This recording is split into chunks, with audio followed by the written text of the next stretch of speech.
Hi, my name's Stuart Lynch, and this is the second of two videos where I show you how you can save images to your Documents directory and keep a record of that in a CoreData database. In this video, we'll be completing the project by creating the final component of our form presentation method by creating an Enum to determine if we're updating or creating a new object. We'll add actions for all CRUD operations and complete the design of our presentation grid view. I love getting your feedback, so tap the thumbs up button if you enjoyed this video and leave a comment below. Make sure you subscribe to the video and ring that bell to get notifications of new videos. And if you want to support my work, you can buy me a coffee. If you haven't watched the first video in this series, I recommend that you do, and I'll leave a link in the description. There's also a link to the starter project and the project completed up to the end of that first lesson if you wish to jump in here. When you create a sheet in SwiftUI, you have two overloads that you can use. The most common is the isPresented bound to a Boolean property, but the more useful overload is the one that is bound to an optional item, where the item is some identifiable object. So we want to create an Enum that will be the object, and it will determine whether or not we're using the form for creating a new image or updating an existing one. So in the Forms folder, create a new file and call it Form Type. Inside there, create an Enum of the same name and have it conform to the identifiable protocol. Give it two cases, New and Update. To make this conform to identifiable, we'll need an ID property, so we can create a computed property called ID that will return a string. Now you may be inclined to just say that this Enum has a string associated type and return the self raw value. But bear with me here, as you'll see shortly that we can't do that. Instead, we're going to switch on self, and for each case specifically return the string representation of the case. Now here's where the magic comes in for this Enum. We can conform this Enum to the view protocol. And that, of course, will require that we create a computed body property that returns some view. So first, we'll have to import SwiftUI and add that view conformance. Then we can add the computed body property for some view. So what do we want to present? Well, we want to present the ImageFormView. And this form view, though, must have a form view model injected into it, as it will be an observed object. Well, this form view model has two different initializers, one that accepts a UI image and another that accepts an instance of the MyImage object. So how can we get those values?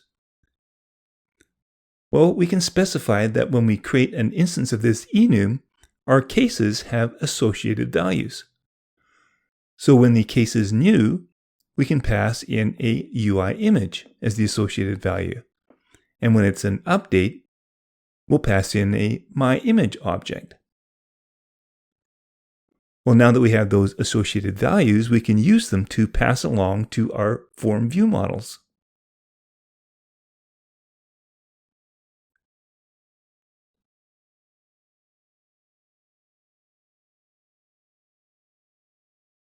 Now, in order to save and retrieve images from the Documents directory, we'll need to create a variety of functions for this. And we can create these as extensions to the FileManager object itself. So create a new file called FileManager plus extension. And inside there, create an extension to FileManager. We're going to need three functions, one for retrieving images from the Documents directory, one for saving new ones there or updating ones there, and one for deleting ones if we're deleting our image.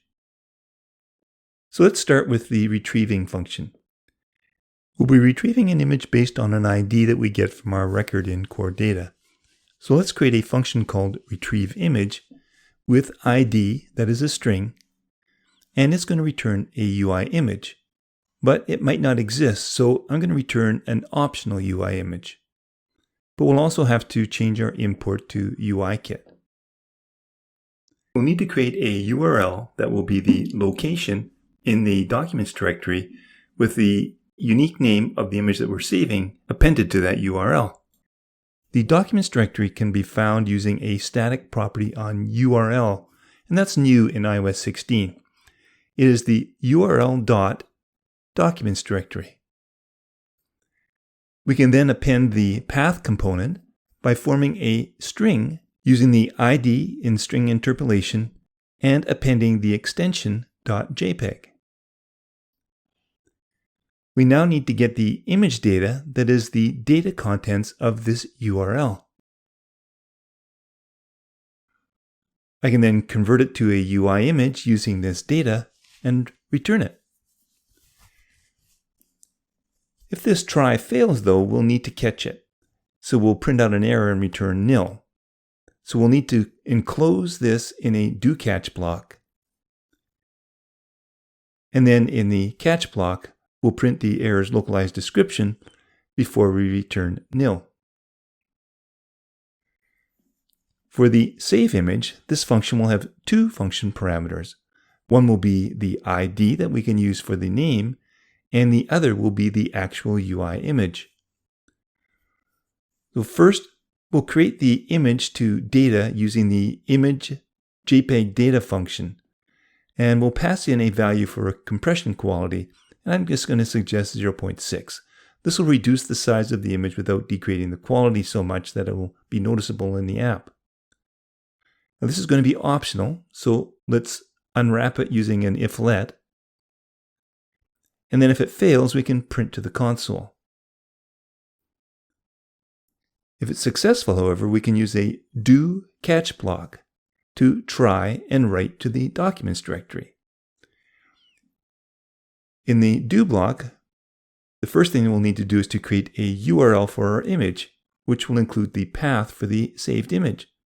So we can use that same one as above that we used to retrieve. Then we can try to take the data and write to that URL. If it fails, we can catch and print the error's localized description. The final function is the one that we can use to delete the image. So for this, again, we'll just need an ID as a string parameter for our delete image function. The URL is going to be the same as we used in our other two functions, so we'll copy and paste it in here. First, let's check to see if this file exists at that path. And the file manager has a function for this, so we can simply pass in the URL and append .path to specify the path for that URL. So if it does exist, we can create another do catch block and try to remove it. And we try to remove it using the remove item at that URL. If it fails, we catch and print the error's localized description. And if the file didn't exist in the first place, we can just simply write that to the console. Well, now that we have our FileManager functions, we can go back to our ImageFormView and complete the actions for our buttons. The button that has the checkmark image as the label is the button that we use to either create a new MyImage or update an existing one. So we'll need different actions depending on that case. So first, let's create an if clause for those two cases. In the case of updating, we'll have the ID. So we'll need to update a specific MyImage in the entire set of MyImages. So we'll need to get access to all of those images.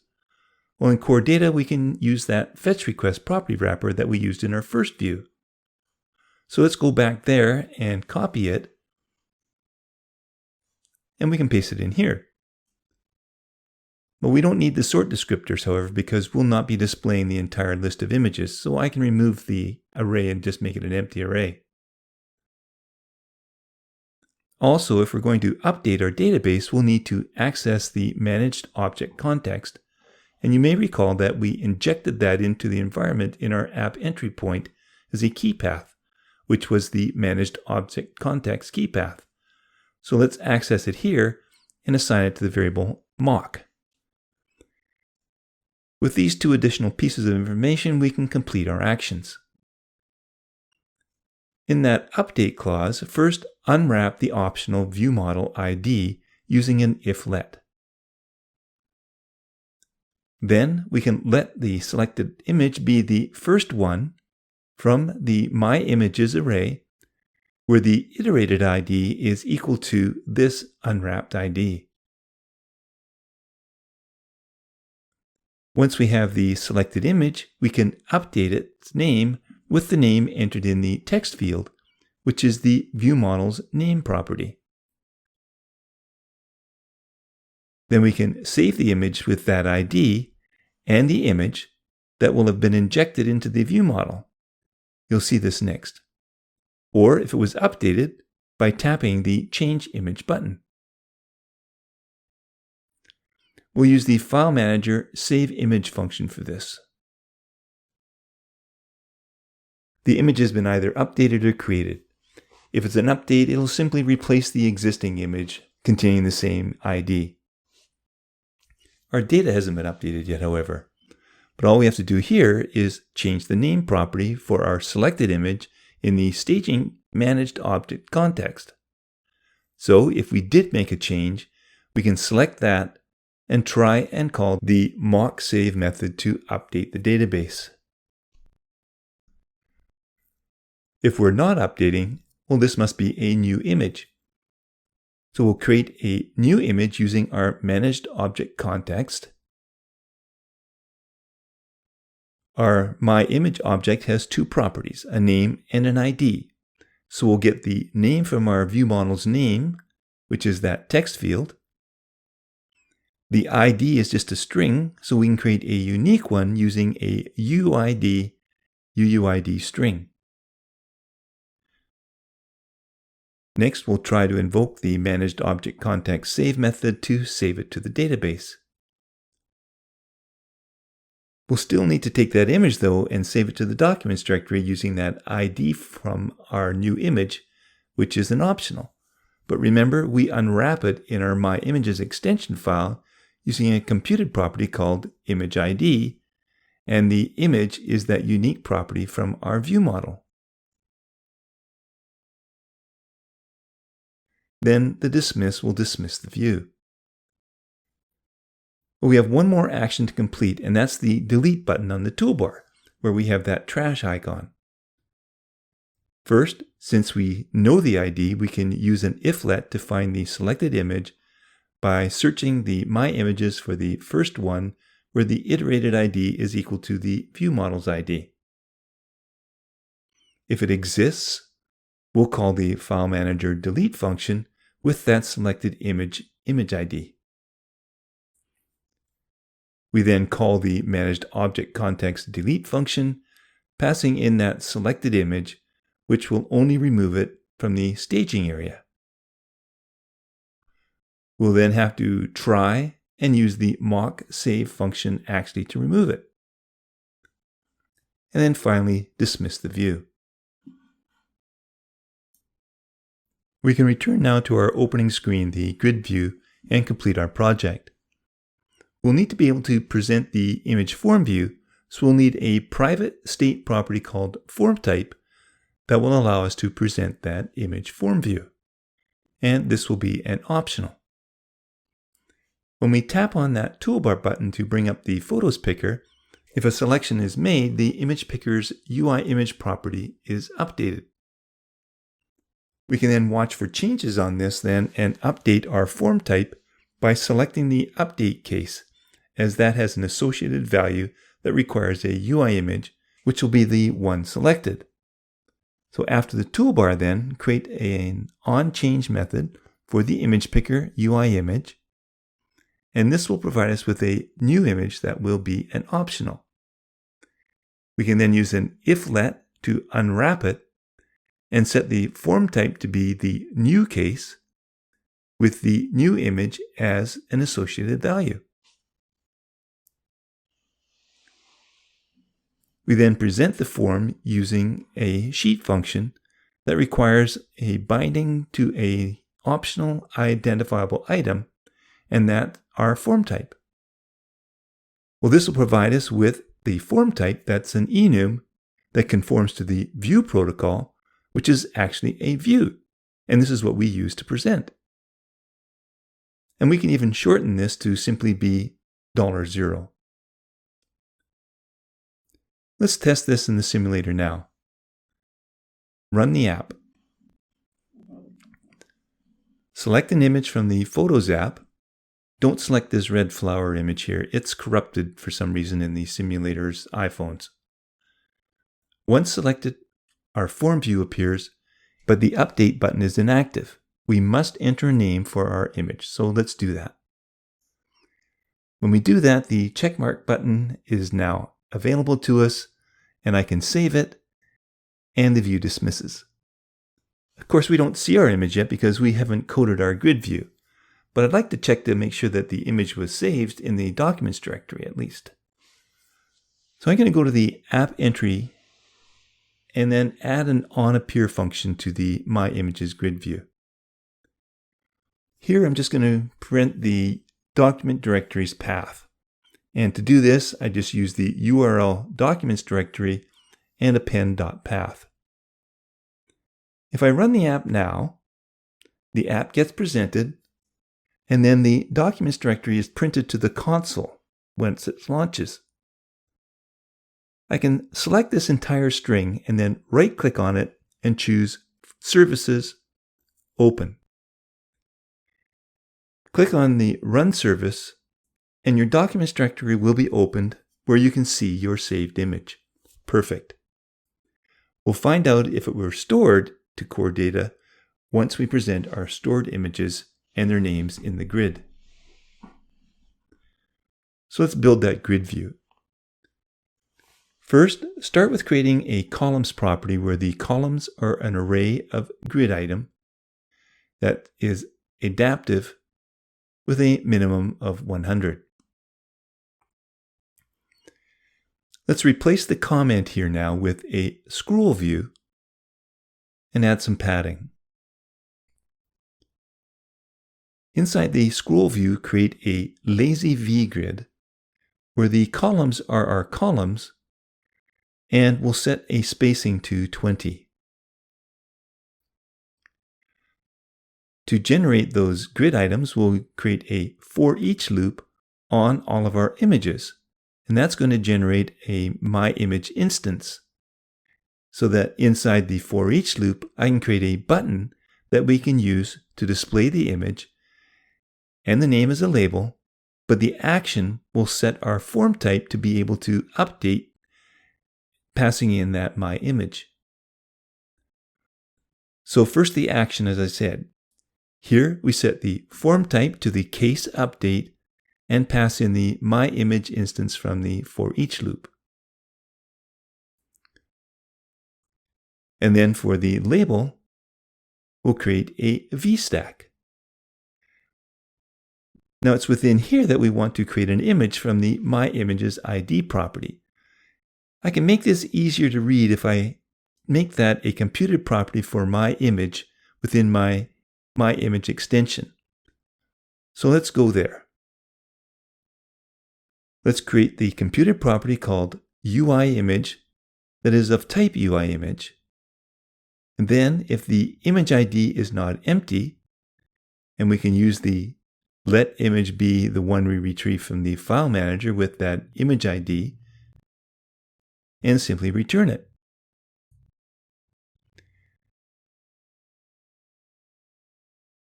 We'll have to change that import to UIKit though. Otherwise, we can return just our placeholder image. This means that if for some reason the image was deleted or corrupted in the Documents directory, a placeholder image will be displayed instead. So let's go back to our grid view. And in the VStack, we'll create an image with the UI image that is the MyImage UIImage computed property that we just created. We'll make it resizable, scale to fill, We'll set the frame to be a width and a height of 100. I'm going to clip the shape so that it's within the frame, so that I can add a shadow of a radius of 5. And then below that, I'm going to add a text view that displays the MyImage name view. We just have one more thing to do. When we created our view model, we used a placeholder image for the update case. Instead, I want to use the new computed property that we created, which is the MyImage UI image for this new image.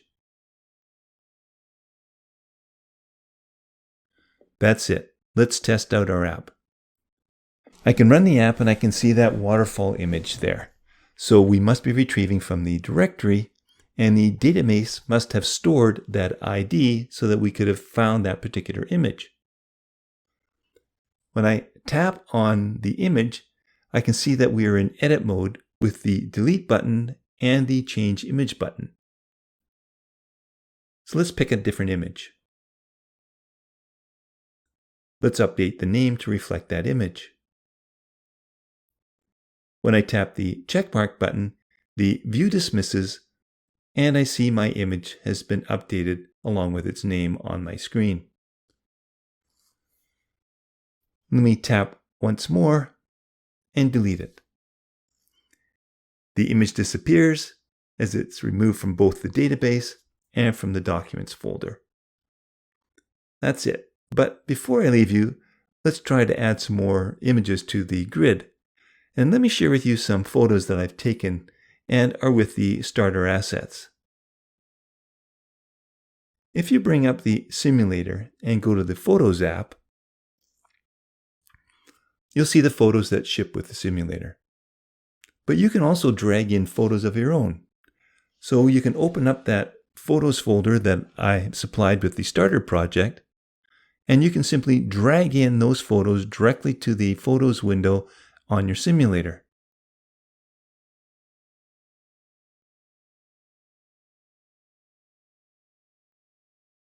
Now when I run my app, I have many more images to choose from, and I can get a better idea of what my app's going to look like. And I encourage you to test this out and perhaps work on the UI some more so that it will meet your needs. Going forward, I'm concentrating on CoreData myself, and this is how I'm going to be storing images.